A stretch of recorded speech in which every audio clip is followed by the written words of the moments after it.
स्वागत है दोस्तों आपका अपने YouTube चैनल पर।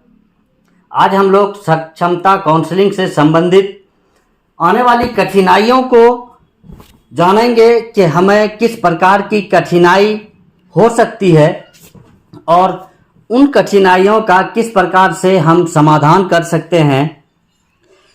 सक्षमता काउंसलिंग में कई प्रकार की समस्याएं हम देखने को मिल रही है। जैसे पहली समस्या है कि अगर किसी परीक्षार्थी का आधार के अनुसार नाम नहीं है तो उसका ओटीपी नहीं आ रहा है। तो पहली बात है कि नाम आधार के अनुसार होना चाहिए। यहाँ तक कि स्पेस का भी ख्याल रखा जाता है। तो यदि आपके आधार में किसी प्रकार की त्रुटि है तो वह देख लें, और यदि आपके पास 2 दिन 4 दिन या 1 सप्ताह का समय है तो पहले आप आधार को सुधार कर लें। जिस प्रकार आपने फॉर्म भरा है उस तरह से उसका नाम होना चाहिए। अगला है और सभी प्रमाण पत्र जो आपने लगाया है, जैसे मैट्रिक का प्रमाण पत्र, इंटर का प्रमाण पत्र, डीएलएड का प्रमाण पत्र और नियोजन पत्र, कास्ट सर्टिफिकेट, ये सभी प्रमाण पत्रों में स्पेलिंग का भी ध्यान दिया जा रहा है कि कोई स्पेलिंग मिस नहीं हो। यदि स्पेलिंग सही नहीं है तो वहाँ पर भी मिसमैच की समस्या आ रही है। और जो मोबाइल आपने दिया है, मोबाइल नंबर आपने लगाया है सक्षमता फॉर्म भरते समय, वह मोबाइल आपका आधार से लिंक होना चाहिए, क्योंकि उस मोबाइल में ओटीपी आ रहा है और उसी ओटीपी के द्वारा तब आपका लॉगिन हो पा रहा है।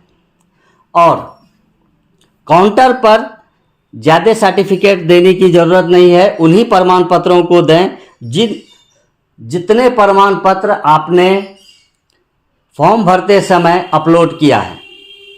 यदि आप 1 to 5 में हैं और गलती से आपने ग्रेजुएशन या एमए का अपलोड कर दिया है तो फिर आपको ग्रेजुएशन और एमए का भी सर्टिफिकेट दिखाना पड़ेगा। अगली जो समस्या है वह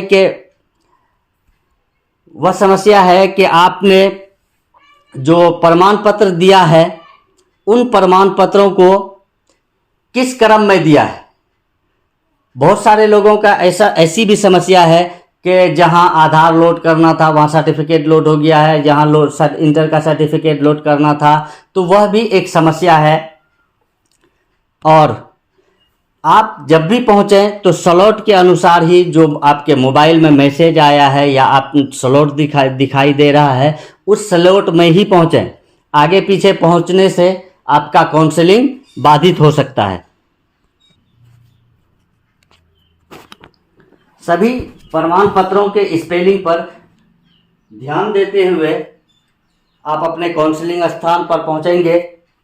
और यदि आपका कोई प्रमाण पत्र नहीं है या आपको अभी उपलब्ध नहीं है तो उसके लिए काउंटर पर आपको समय दिया जा रहा है, उससे समय मांग लेंगे कि हमें 10 दिन में या 1 सप्ताह में हम वह प्रमाण पत्र आपको उपलब्ध करा देंगे। इसके लिए काउंटर पर समय दिया जा रहा है। और यदि आपका मिसमैच हो रहा है, कोई सर्टिफिकेट नहीं मैच कर रहा है, स्पेलिंग मिस्टेक है, चाहे आपके नाम में हो या आपके पिता का नाम में हो, माता का नाम में हो, स्पेलिंग मिसमैच हो रहा है तो इसके लिए भी इसे काउंटर पर डाउट में रखा जा रहा है। और डाउटफुल जितने भी होंगे तो उसके लिए फिर से अलग से एक समय निर्धारित किया जाएगा, आपको समय दिया जाएगा कि आप इसे प्रूफ करें कि ये आप ही हैं। इसके लिए आपसे एफिडेविट लिया जा सकता है या फिर आपको उसको ठीक करके देना पड़ेगा। और यदि आपका सारा काम हो जाता है तो उसके बाद आप फिर जो पेपर है उन पेपरों को इस क्रम में सजा करके एक जेरोक्स कॉपी, एक फाइल में सभी प्रमाण पत्रों का जेरोक्स कॉपी देंगे। सबसे पहले सक्षमता प्रवेश पत्र और उसका अंक पत्र दोनों को रखेंगे। उसके बाद 2 नंबर में आप मैट्रिक अंक पत्र और मूल प्रमाण पत्र को देंगे। उसके बाद इंटर का अंक पत्र एवं मूल पत्र देंगे। फिर ट्रेनिंग का अंक पत्र एवं मूल प्रमाण पत्र देंगे। फिर बीटेट सीटेट या दक्षता जो भी आपके पास है वह सर्टिफिकेट देंगे। फिर आरक्षण में यदि आप आ रहे हैं तो आरक्षण कोटि का जो प्रमाण पत्र होगा आपका वह देना है। फिर नियोजन पत्र देना है। उसके बाद पैन कार्ड देना है। फिर आधार कार्ड देना है। पासबुक या चेक बुक दोनों में से जो आपके पास उपलब्ध है वो देना है। और 3 फोटो।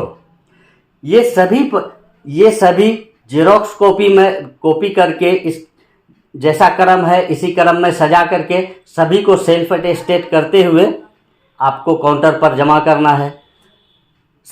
इसमें काउंसलिंग में सबसे पहले आपका अटेंडेंस बनेगा, वहाँ फ़ोटो लिया जाता है। फिर आगे आपको अगला काउंटर पर बायोमेट्रिक होता है। ये दोनों काम होने के बाद आप फिर जो काउंटर आपको अलॉट हुआ है उस काउंटर पर जाएंगे तो वहाँ सबसे पहले आपसे सक्षमता का प्रवेश पत्र और आधार कार्ड लिया जाएगा। उससे लॉगिंग होगा। जैसे ही आपका लॉगिंग होगा तो आपके मोबाइल पर ओटीपी आएगा। वह ओटीपी आपको बताना है। ओटीपी बताने के बाद फिर आपका फाइल खुलेगा और फाइल खुलने के बाद फिर आपसे ओरिजिनल डॉक्यूमेंट्स मांगा जाएगा। वे सभी डॉक्यूमेंट्स जो आपने अपलोड किया है बारी बारी से वो मांगेंगे और आपको देना है। फिर वो मैच करेगा। यदि आपका सभी डॉक्यूमेंट्स सही है तो फिर कोई बात नहीं, आपका काउंसलिंग बड़ी आसानी से हो जाएगा। यदि आपका कहीं स्पेलिंग में मिस्टेक है या कोई अन्य त्रुटि है तो उस स्थिति में आपको वहाँ डाउट लिखा जाएगा और डाउट का फिर रीजन भी लिखा जाता है। और जब डाउट का रीजन लिखा जाएगा तो फिर आपको बताया जाएगा या उसके लिए अलग से समय निर्धारित किया जाएगा कि किस प्रकार से फिर आपको अगला काम करना है। चाहे तो आपको अगर आप सुधार कर सकते हैं तो आपको सुधार करके मांगा जाएगा, अन्यथा आपसे एक एफिडेविट लिया जाएगा कि नहीं ये सभी प्रमाण पत्र आपके सही हैं।